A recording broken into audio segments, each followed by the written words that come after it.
Sir, you are here almost a month. There is another month to go. Do you already miss your home? I do, but I'm not sure my wife wants me to come back. You know, she never lets me unpack. She just says, "Put the suitcase over there. Let me know when you're leaving."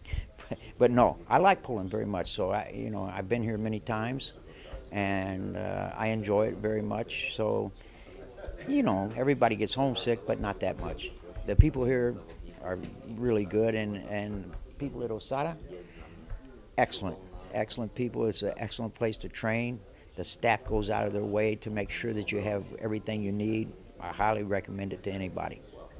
Last time you've been training here with Tomasz, there was no gym in this place. Yeah, you had to go to the school to train. Now they kind of built the facility for you. Beautiful.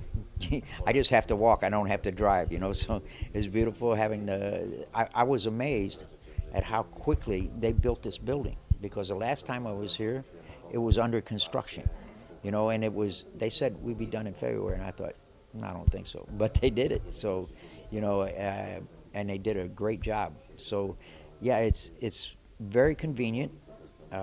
You just have to get up, go eat breakfast, come back, go get your clothes ready, go to the gym, do your workout. That's it. Tomasz Adamek is worth it.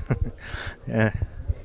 Sir, how are you happy with the preparations so far? It's already 4 weeks. How is it going? Oh, so far, yes. I think he's ahead in his conditioning than he was in the last fight. This is the second time he's worked with Kuba, and Kuba I've worked with a lot of physical trainers. I have to say he's one of, if not the best trainer that I've worked with, because he has a doctorate degree in physiology. A lot of physical trainers they have a good line, but they're usually bodybuilders or something. But he's very good. He knows what he's doing, and I just leave that to him. The conditioning part is his. How would you compare Tomasz Adamek to Molina? What are the strong parts of them? Well, they're both different fighters. Tomasz Adamek can move. He can fight if he has to. He's got a good chin. He's a guru. He's a warrior. If he has to be a warrior, he's a warrior. But in the heavyweight division, you don't want to be a warrior too many times, because your career will be very short, because you're getting hit by very big men. Molina is very strong. He can hurt you with the left hand or the right hand. He prefers the right hand.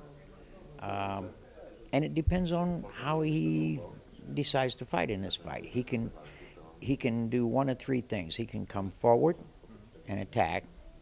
He can stand back and try to counter punch, or he can try to box. Which one comes, we have to wait and see. So we have to prepare for all of them, and then we'll see what happens.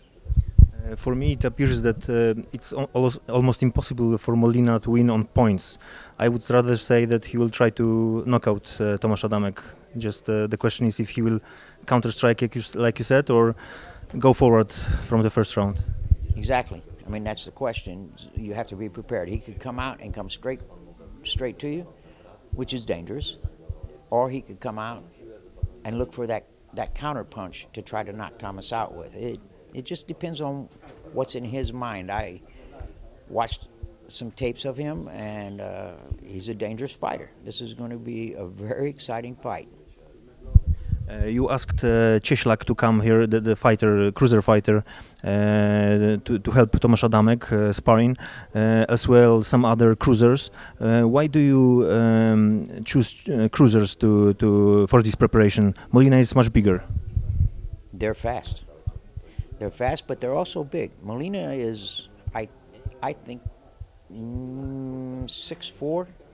I'm not sure. Maybe 6'4.5", which is about an inch or an inch and a half taller than Thomas. These cruiserweights are very tall also. Michał is tall for a cruiserweight, and he's aggressive and he's fast. So he represents one style that Thomas will have to deal with, is an aggressive style, because he spars like he fights, like it is a fight. So I like him very much. He's a very nice person, and he gives you 100%.